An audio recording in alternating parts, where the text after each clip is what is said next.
So, what's coming up on the show today? I have a stimulating conversation with Mr. Juan Riedinger, who is a very talented, very busy film and television actor. We will discuss his career thus far and his thoughts and philosophies on developing characters for the medium.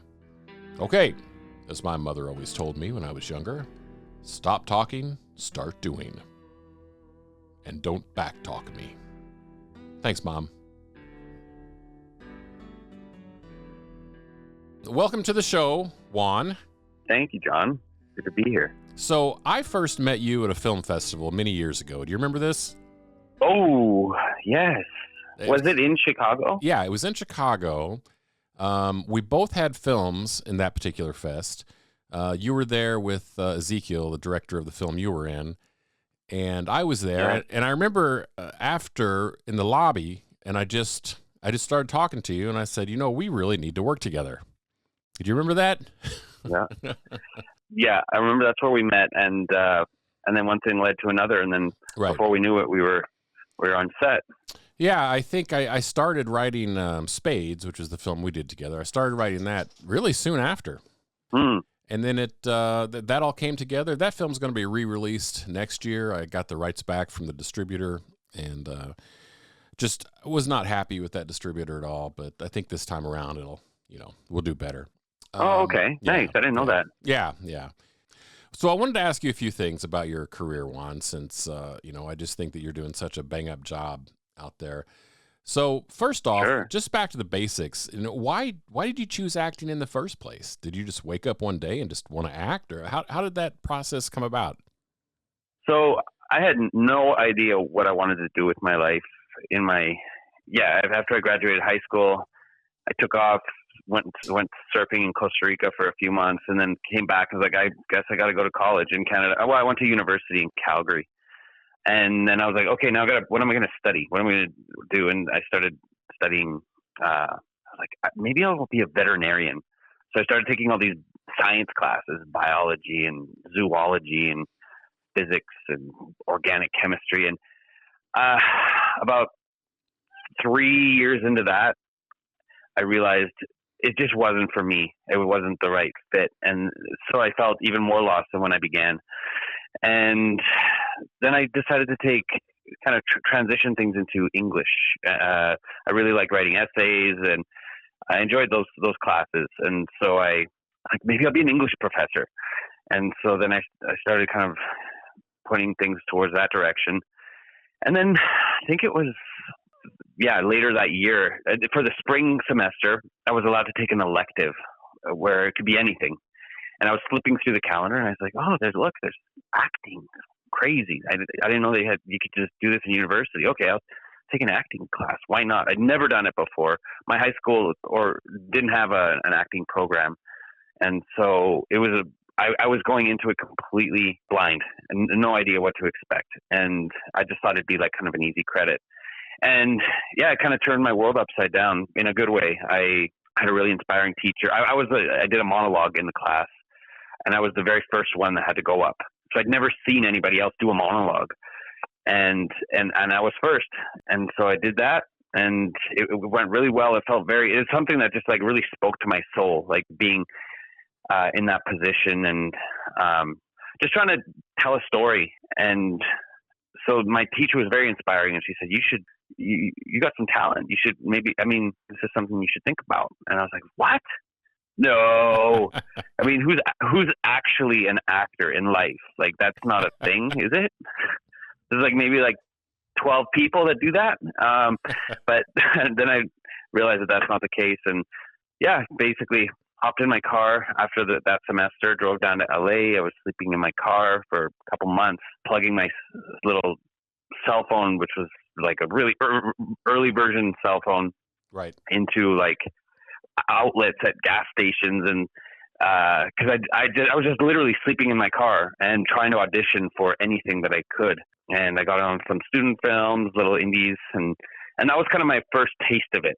And I remember during those times, I was like walking around LA. I was like, one day I'm going to be here. Like I just made that decision. I'm like, this feels right. So that's kind of where I'm at now. That's great. So I know you're primarily an actor, but I know you've directed some projects as well, right? Yeah. Yeah. Do you like that process? Yeah. I mean, directing's great. And I don't usually mix the two. In fact, I've never acted in anything that I've directed. I think that's smart. I've done about it. That's smart. Yeah. Some people can pull it off. Actually, my wife starred in her own feature that she directed, and it's done really well. That's right. Yeah. Donkey Head. I'll put it out there. It's on Netflix in the U.S. You can check it out. But it's great. It's great. Yeah. Oh yeah, you saw it. Oh yeah, for sure. It's great. Oh yeah, I remember you saying that. That's great. Yeah. So it can be done for sure. But for me, I definitely like the idea of keeping them separate. But again, the storytelling aspect, I love the idea of being the one, behind the camera, telling the story and working with it's a nice collaboration where you get to work with all these different departments and sure. Yeah, it's a fun process. All of the phases, like the pre-production, production, post, and then actually I really love post. I think that's my favorite, and that's why I've done a fair amount of editing as well. That's one thing I will do. I will edit my own films sometimes, not all of them, but I love that process. Yeah. And then obviously 100%. after the fact, getting to celebrate the film, going to film festivals and all that. It's just a beautiful thing that we get to do. Yeah, 100%. Well, I've got a question for you, and I've wondered about this for many years, Juan. In Alien versus Predator Requiem, I noticed that the Predator blasted your head off, and I was always just wondered how that felt. I mean, I felt it the next day for sure, but just nothing Tylenol can't fix, really. No, it's that was cool. I mean, that was being a part of something as iconic as that was incredible. And yeah, I was funny because I remember I was doing a theater show at the time. And this is one of the reasons that I kind of had to lay off of doing theater since then, is because opening night of the show ended up falling on one of my shooting dates for Aliens vs. Predator 2. And it was just such a difficult situation to be in. I imagine. And yeah, but I think what happened, thankfully, I can't remember how it went down, but I think it would happen to be on a day that it was like the infrared, like the Predator vision. Right. And so they were actually able to use a different body, like a different actor, show up that day. So it somehow like we kind of dodged the bullet on that one. But it was definitely for me, it's like, okay, I don't know if the theater thing is going to work if I want to keep my opportunities open in film, because that was a scary one for sure. You're not the first person to tell me this, because I started out in theater, and theater, it just takes a lot of time. That's a big commitment, and people who do theater a lot, that's their life primarily. It just takes so much of your time. It's great. There's nothing wrong with it. It's just, if you're going to be serious about theater, it's very hard to be serious about other things too, because of the schedule for theater. Yeah. Oh, definitely. Yeah. Yeah. Yeah. It sounds like it's a beautiful world. I've actually recently had the opportunity to work with a couple of Broadway actors on some productions that I've been doing, and they found a way to make it work. And basically you just have to make a very clear division and say, like, okay, I am completely committing to the film thing right now, or vice versa. And sure. I think if there's gray area there, then like in terms of your scheduling, because you can go back and forth, but it's just when there's overlap, that's when things get really tricky. Yeah, right. And no one likes to turn anything down that they want to do, but sometimes you have to, so. Yeah, yeah, exactly. Every once in a while I'll be working in the studio or something. I'll be working downstairs, and my wife will be upstairs. She watches TV quite a bit. And every once in a while she'll just yell down, "Juan's on TV!" Oh, really? Yeah. That's hilarious. Because she'll just see I love something. I know. And then I'll have to stop what I'm doing and go up and see what it is, and she says, "There he is." And I'm like, "Yeah, you're right." That's so cool. I love it. This is what I wanted to do. I've kind of culled through your filmography, and I've picked 12 projects, films and television shows. Oh, wow. I'd just like to hear just briefly a little bit about primarily like how you got the gig, How was it like on the show? And primarily the character, did you like the character, and how did you, come up with the character? Shoot, man, 12? Okay, this ambitious. Let's do this. Yeah, let's do it. Now, the first one we already kind of talked about. It was 2007, and it was Alien versus Predator. I'm curious most about how you got the gig for Predator. Did it shoot in Vancouver? That did shoot in Vancouver. That's what I thought. Yeah. I mean, that one, it was a very standard audition process. I don't think I auditioned more than once for that. I mean, it wasn't a huge part, but I just auditioned, got the call, and before I knew it, was on set for that. Just a little anecdote about that one. I had a mattress in the back of my pickup truck, and I don't know why, we were like moving or something. I can't remember. I was driving across a bridge, and I was just about to get on the bridge. I looked back, and the mattress wasn't there anymore. And it had flown off the back, and so I had to. This was on my way to set as I was driving to go work on the show, and so I was in panic mode. I had to go back and deal with that, and thankfully I made it on time. But it was that was a funny one. There's been some ridiculous stories about me trying to get to set, but I'm sure some of these there'll be more. The character, now he's kind of like a redneck a-hole in a way, right? He's kind of. I'm trying to remember. I would call him he was like a stoner. He was like, I think the two guys. That's right. Yeah, I'm trying to remember. It's been a while since I saw it. The other actor is Rainbow Sun Franks, another great actor out of Canada. He and I were like the two stoner buddies that worked at this gun shop. And I remember my line. I think it's like, terrorists hit Gunnison? Told you they would one day. And then bang, that's when I lose my head. That's fun. And it must be cool just to be like you said, it's an iconic franchise, and it must be just to be a small part of it. It's pretty cool. Yeah, absolutely. 2008, you did that small role in The Day the Earth Stood Still. That was a studio film, right? Just like Alien versus Predator. So is that also the standard kind of audition process to go through, for a studio film like that? Yeah. I mean, I read for that, and same thing. Got the call. For me, the highlight there was getting to work with Jennifer Connelly. Oh yeah, for sure. I mean, I think that's my first time working with an Oscar winner. Yeah. And so there was like, it's funny working with someone who has an Oscar. There's like a certain aura about it. Like, oh, this person has an Oscar. I don't know. It just adds a certain extra pressure. But yeah, I mean, again, it's not a huge part, but I also like the fact that I'm in the very first scene of the film. So it catches people off guard. Like, same thing. I have friends that don't expect me to see me. And then all of a sudden I just kind of pop up on their screen. Like, what? I didn't know you were in that. And so that was a fun one too. Yeah. But again, daunting for sure, because the scope, the place I was at in my career. This was still early. Still early days. 2008, yeah. Yeah. And it's just like, this is a monster. Like, I don't know what the budget of that film was, but it was a monster, and you can feel it. And it's just a lot of pressure when the camera's on you and you just have to get those words out of your mouth. But you just kind of power through it. And again, that was another cool one to be a part of. I didn't get to meet Keanu, but one day, hopefully. Sure.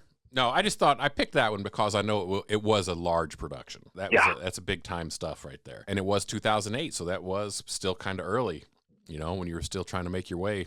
So I think that was cool. Definitely. So my wife's a big Smallville fan, and I know you did a couple episodes of Smallville. Are most of these production houses mostly in Canada? Are they in that area, or did you have to come to the States for some of this? I'm not sure where some of these things shoot. No, all of that. Everything you've mentioned so far has been Vancouver. Okay.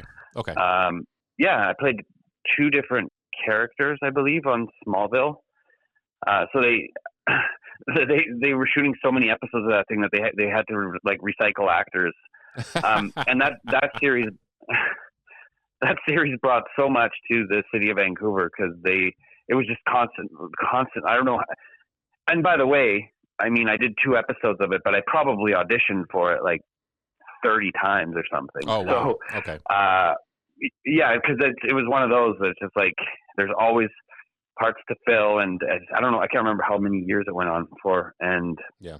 But yeah, that was a Vancouver production, and you had to work for that one, huh? Had to work for that one, yeah.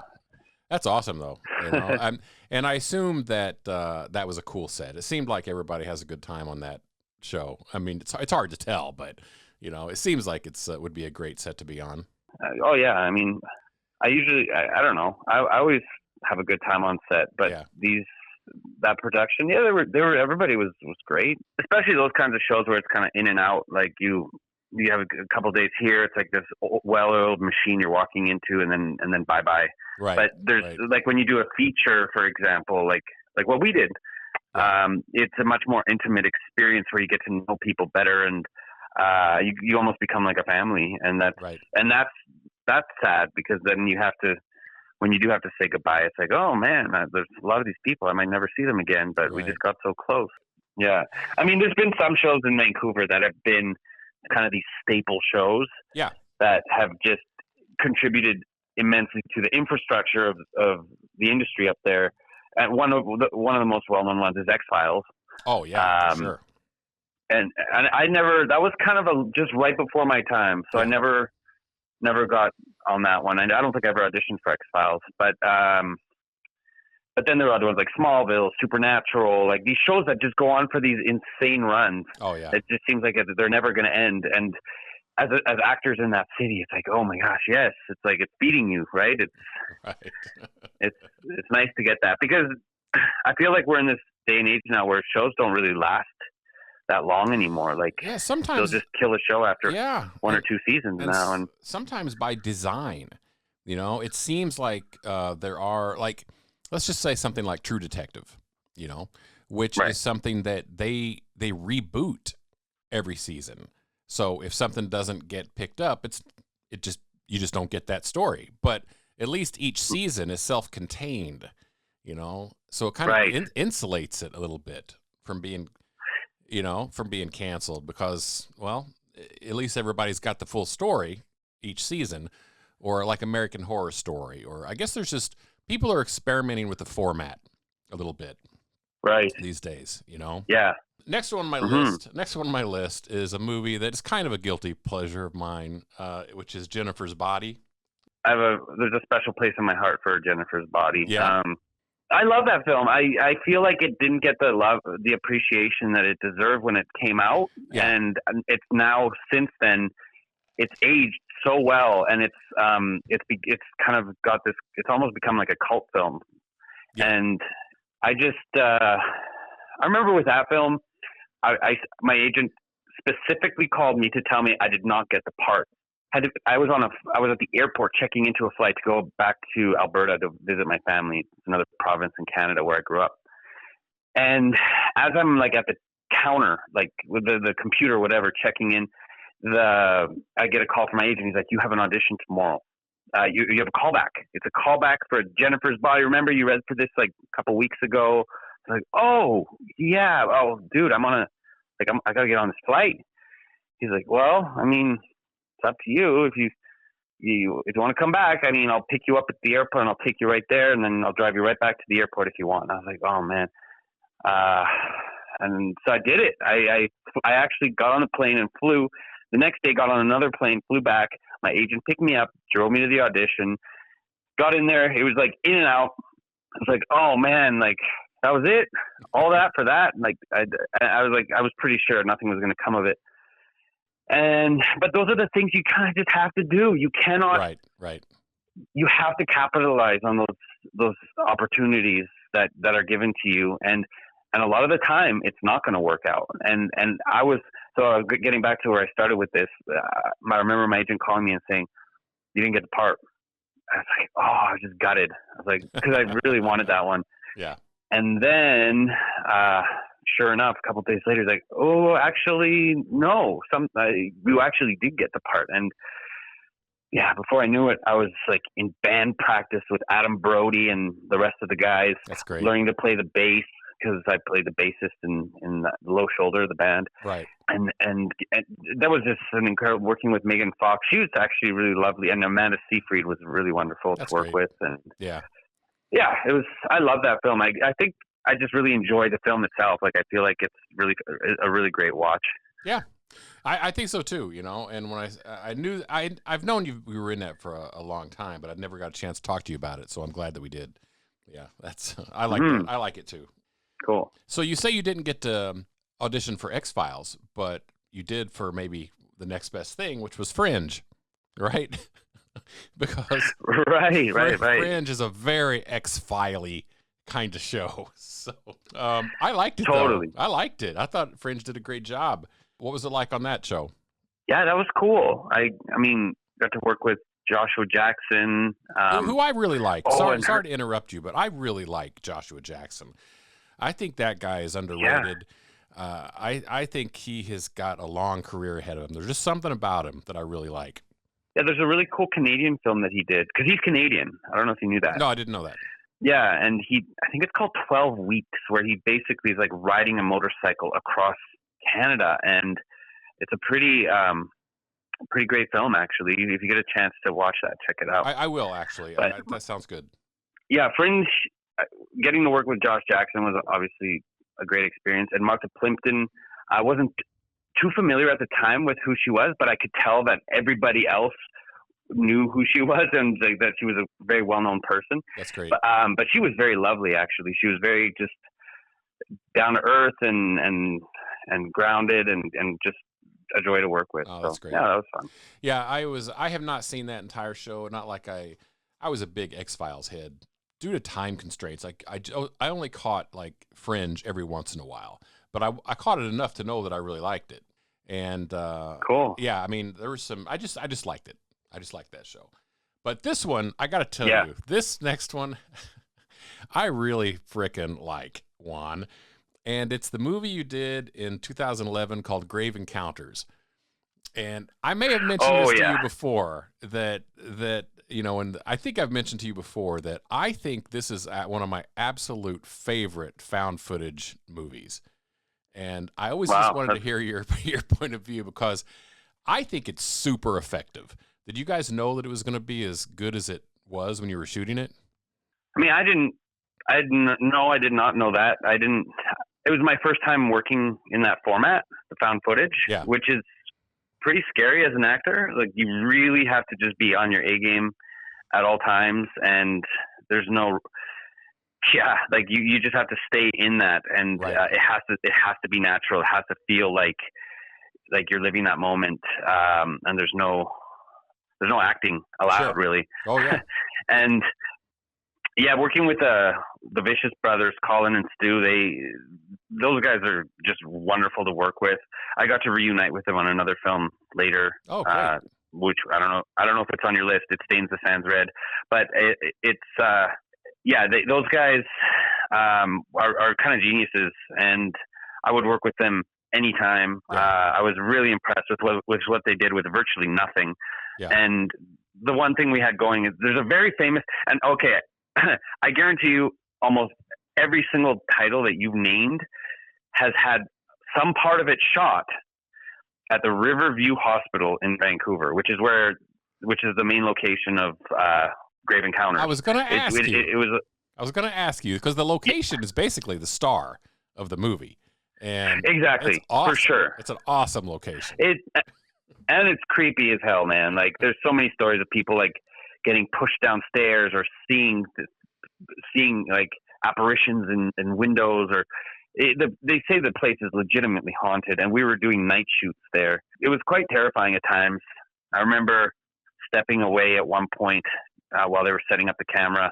I was like, I'm just gonna go do this. I'm gonna go for a little walk in the dark and see how much I can scare the shit out of myself. And it worked. Like, I can't say that I mean, and so much of that stuff is mind games too. Sure. But because I can't say that I experienced anything that would be like undeniably supernatural. Yeah. But it was, my mind was definitely playing some tricks on me, and it was tough. It was definitely a tough shoot, like night shoot, and I didn't get paid a lot for that. Yeah. For that one, like it was basically people were volunteering their time. Sure. Just because everybody cared about the project and and wanted to see it come to fruition. And it was, I'm really happy with how that turned out. Yeah, I recommend it all the time. Hopefully some people check it out. Now, what was the film you said that you reunited with them? You haven't seen It Stains the Sands Red? I have not. No. That's why I want you to. Oh, bro, that's got to be next on your list. It Stains the Sands Red. Yeah, that was Colin directed that, and Stu I think he produced it.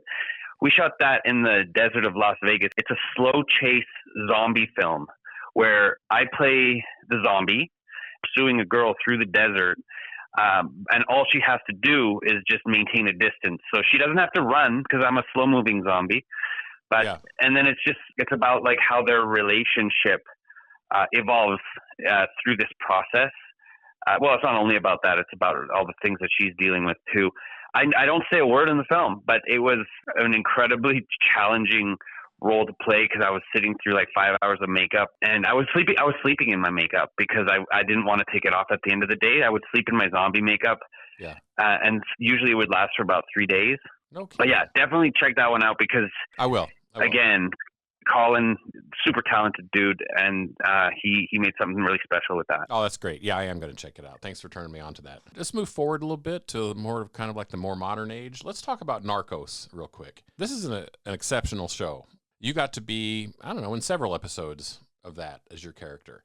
Yeah, I mean, Narcos was kind of a game changer for me in my career, just because, and again, nobody knew how big it would become and how good it would be because it was just, you sometimes you just can't tell on the day, but then you see the end product. It's like, holy cow, wow, they made that. Yeah, yeah. And I got to be a part of that, which was incredible. Yeah, same thing. I mean, I auditioned.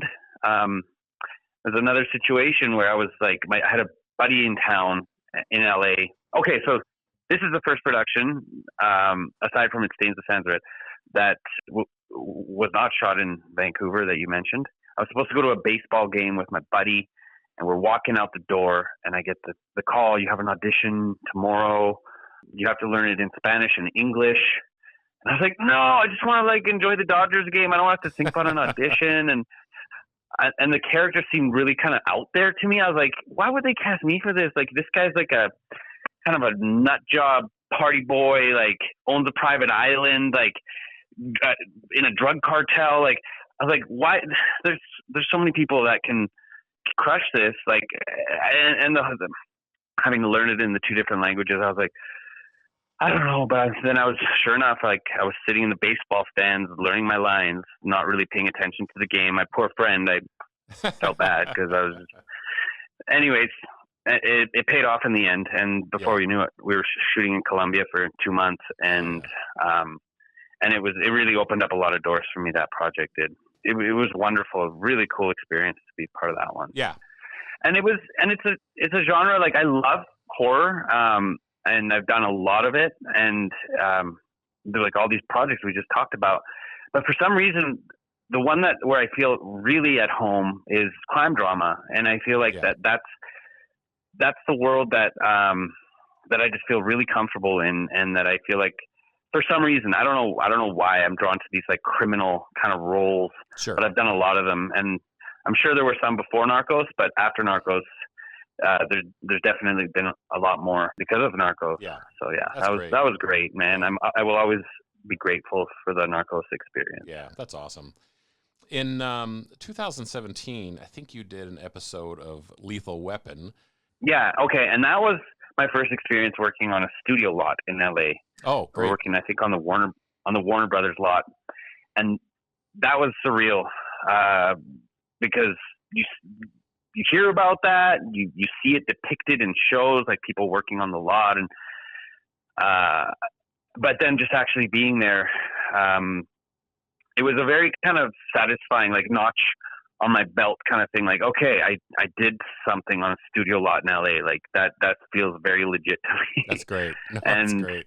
Yeah, that was another criminal kind of character who just kind of a badass dude, biker guy, and I had fun on that one. Yeah, I kind of shoot some guns. I wish the show, because I'm just such a huge fan of the franchise. I was a fan of the TV show just by osmosis, basically. You know, Right. So I just thought I'd ask you about it to see if that was cool. But you were on the lot. That's awesome. So I know that you do a lot of TV appearances where you're in a show 1, 2, 3 episodes.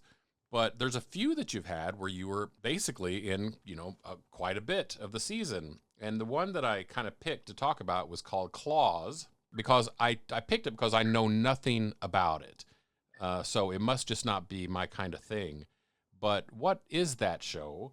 And because you were in it for about 8 episodes, it says. So you must have had a pretty strong recurring character. Yeah. Okay. So that was a situation where I actually hadn't worked in quite some time. I was kind of in a little bit of a rut. Opportunities weren't coming my way and kind of bummed out about that. And then I get a call from my agent and he says, so there's this thing. I pitched you for it. You are on a very short list to get this part. I was like, what? And I hadn't even auditioned for it. And that must be nice. Which is, oh my gosh, yeah. It was wild. And he's like, oh, and by the way, if you get this part, you need to be on a flight to New Orleans tomorrow for 4 months. Oh, wow. And I have, yeah. Holy cow. And it happened, man. I get the call. I think the day of that I had to fly. You got to get on this plane. I don't know anything about. I'm like reading the script, trying to figure out. Oh my gosh, okay, there's a character. I got to play this. I think I had to be on set that night. And you gotta be kidding me. Are you serious? Again, another, I guess, crime drama. Right. Right. Hey, yeah. If you watch the trailer to one of the seasons, you'll get a sense of just how out there that show is. I'll check it out. I swear to God, man. They needed you that night?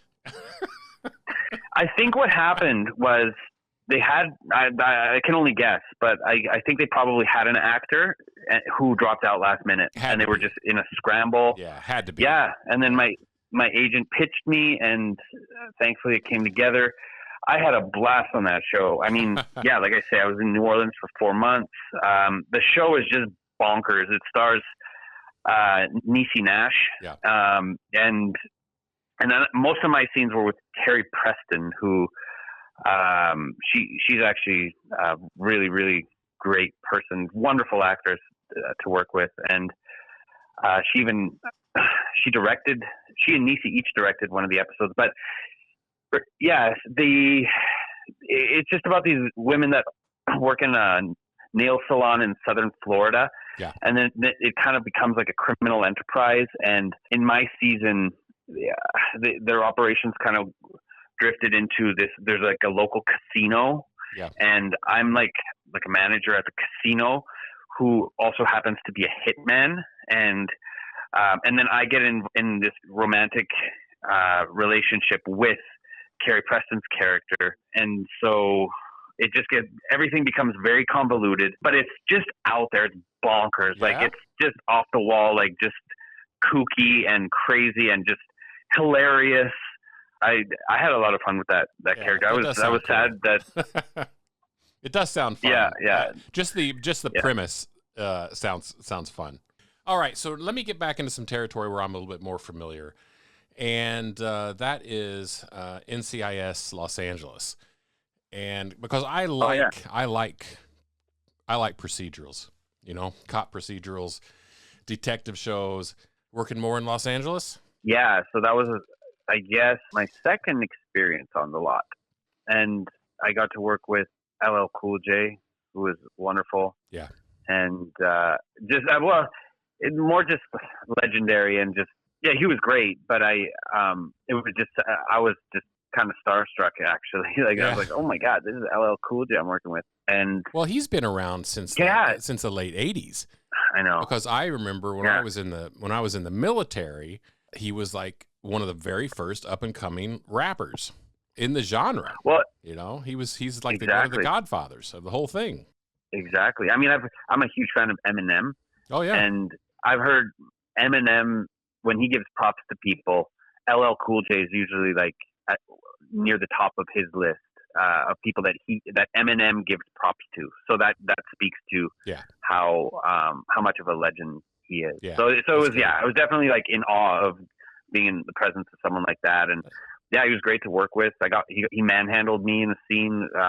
We did some military scenes. I basically played a corrupt officer in the military. Yeah.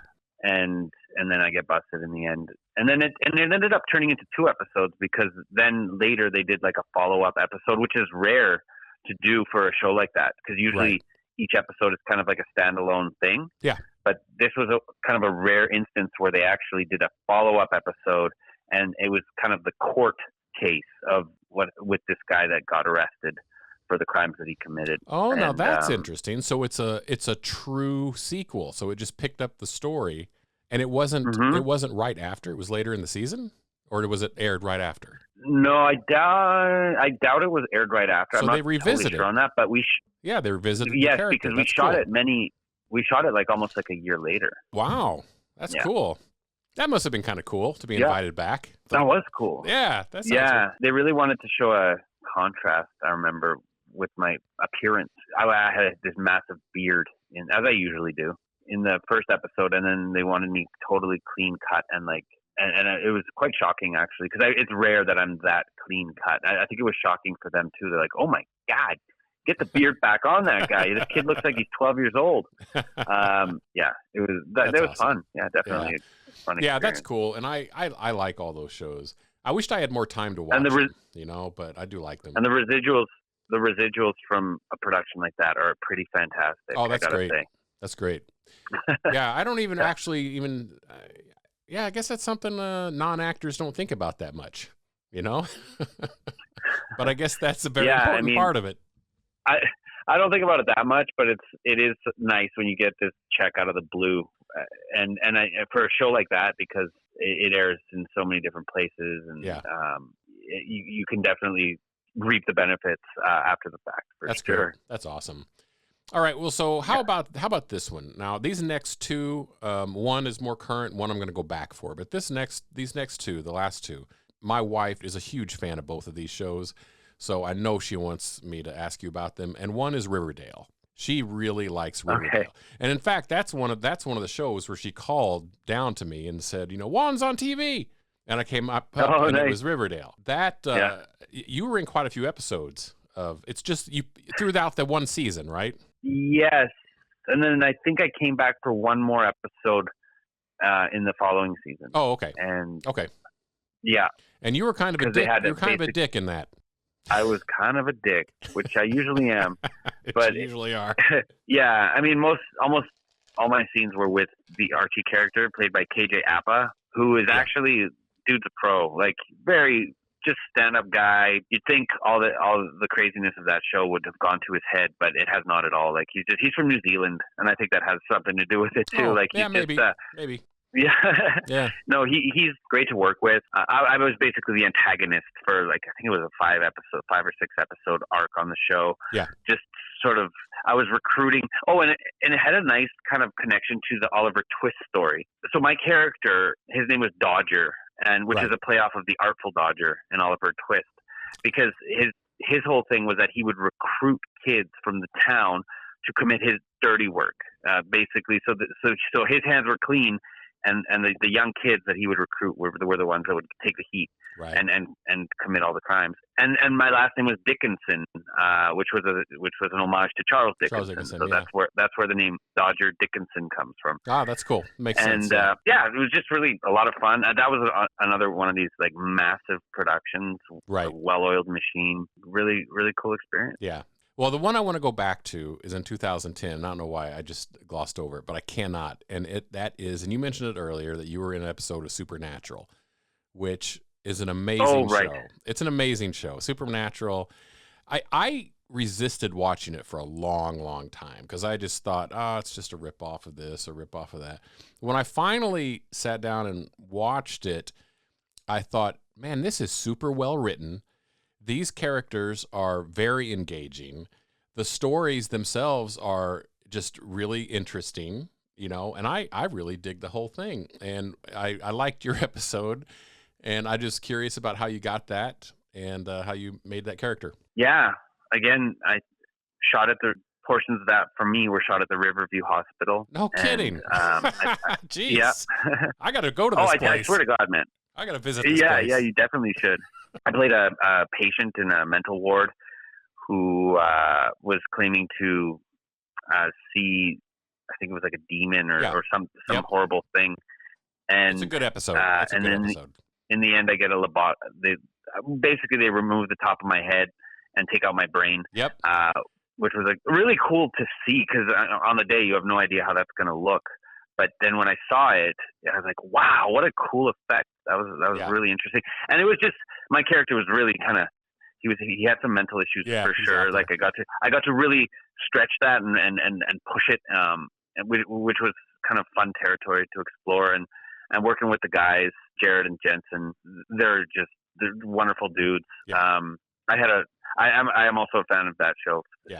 Supernatural did so much for us Vancouver actors, and very happy to have been a part of that one. I don't know if you remember this, but I posted on Facebook after I watched that. I posted on Facebook, I just saw Juan Riedinger's brain. I think I do remember that. Yeah, you did comment on that, I think. Yeah. I just thought about that. Well, just a couple things. I know we're going to wrap things up, but I am curious, just a short word about your process.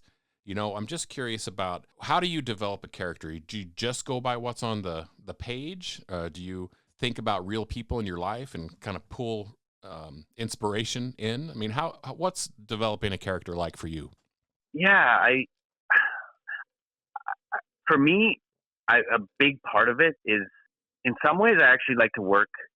People talk about working from the inside out, but something that really speaks to me is working from the outside in as well. Like developing the look is huge for me, because I feel like once you can figure out the character's skin, it can really inform how you behave and how you talk and how you walk and how you, just the general essence of that character can actually be very much influenced by how he looks or she looks. And so, that's important to me, is trying to figure that part out.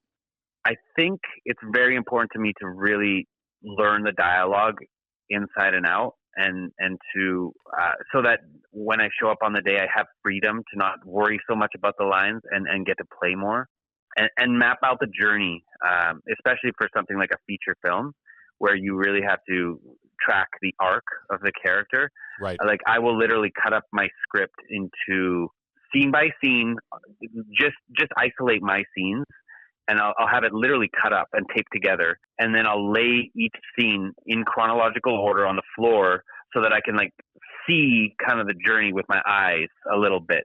And then it also helps, because when you're doing a particular scene, you can look very easily at like what's happened right before, what's happening right after, and just sort of, again, track where that person is at in that particular journey, in that arc.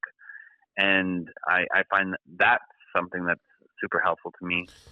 Yeah, it's interesting that I guess I'd never thought about that. I always just assumed that the look is something that came last. But you're saying that helps you to kind of work on the outside. Oh yeah, the skin 100%.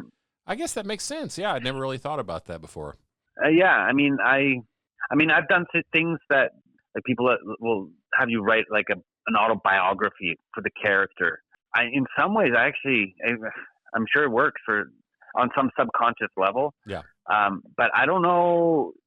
That to me isn't as practical. It doesn't really translate to any big sort of changes or like choices. For me, it really just comes, and also, I mean, I got to say, like, impulse and instincts are such a huge part for me. Like, really just trusting that and like doing my homework, but on the day you got to throw everything out, and you got to feed off of what the other actor is giving you too, because that's something that you cannot control. And so you got to roll with it and vibe with it and give them something too. And just be dialed into those instincts and impulses and trust them. Right. And that's kind of been a big part of my process too. That's excellent. That's excellent.